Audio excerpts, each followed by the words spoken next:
اللہ تعالیٰ کا فرمان ہے وَآتُوا الزَّکَاۃَ، زکوٰۃ ادا کرو۔ اللہ تعالیٰ مسلمانوں کو مخاطب ہو کر کہتا ہے کہ زکوٰۃ دو، اور جس رب نے آپ کو دولت دی، دولت کا انبار دیا، آپ کو ہر چیز دیا، آپ کو مکان دیا، آپ کو صحت دی، آپ کے ہاتھ، آپ کے بازو مضبوط ہیں، قائم ہیں، سالم ہیں، سلامت ہیں کہ آپ دولت کما سکتے ہیں، اور جس ہاتھ سے، جس رب کی دیے ہوئے ہاتھ سے آپ دولت کماتے ہیں، لاکھوں کروڑوں کماتے ہیں، وہی رب کہہ رہا ہے کہ زکوٰۃ دو۔ اور شریعت اسلامیہ کا پیغام ہے کہ آپ 2.5% زکوٰۃ دیں، لیکن جب اللہ کی نعمت کی بات آتی ہے تو آپ دونوں دامن پھیلا کر کے حاصل کرتے ہیں، لیکن جب اللہ کا فرمان آتا ہے کہ زکوٰۃ دو تو تمہیں یہ خوف آنے لگتا ہے کہ ہمارا مال گھٹ جائے گا۔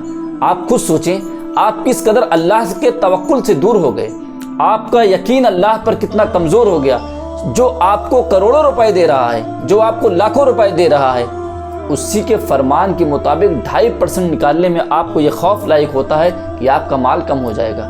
حقیقت تو یہ ہے کہ زکوٰۃ نہ دینے سے مال کم ہو جاتا ہے، مال تباہ و برباد ہو جاتا ہے۔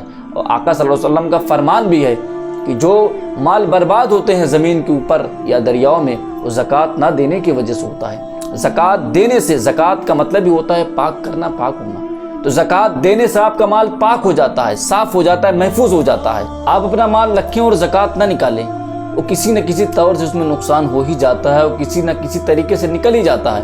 لیکن اگر آپ اللہ کے فرمان پر عمل کرتے ہوئے زکوٰۃ نکال دیں تو آپ ایک فرض کی ادائیگی بھی کر لیں گے، اور آپ کا مال بھی محفوظ ہو جائے گا۔ صحابہ کرام رضی اللہ تعالیٰ عنہ کا یہ معمول تھا کہ وہ شعبان میں ہی زکوٰۃ نکال دیا کرتے تھے، مسلمانوں تک پہنچا دیا کرتے تھے، تاکہ مسلمانوں کا رمضان ہنسی خوشی گزرے۔ جس طریقے سے ایک امیر مسلمان اچھے سے رمضان گزارے، اسی طریقے سے غریب مسلمان تک زکوٰۃ پہنچ جائے، تاکہ وہ بھی شادمانی کے ساتھ رمضان گزار لے۔ اگر ہر مالدار ایمانداری کے ساتھ اپنی زکوٰۃ نکال دے جتنا اس پر لازم ہوتا ہے، تو یہ چیز ثابت ہے، اور یہ چیز تحقیق سے ثابت ہے کہ مسلمان دنیا سے، یعنی مسلمان معاشرے سے غریبی کا خاتمہ ہو جائے گا۔ زکوٰۃ دینے سے اپنا مال محفوظ ہو جائے گا، اپنے مال کی حفاظت ہو جائے گی، اور دوسرا بڑا فائدہ یہ ہے کہ قوم سے غربت کا خاتمہ ہو جائے گا، معاشرے سے غریبی کا خاتمہ ہو جائے گا۔ اس لیے میرے مسلمان بھائیوں، مال کی لالچ ختم کریں۔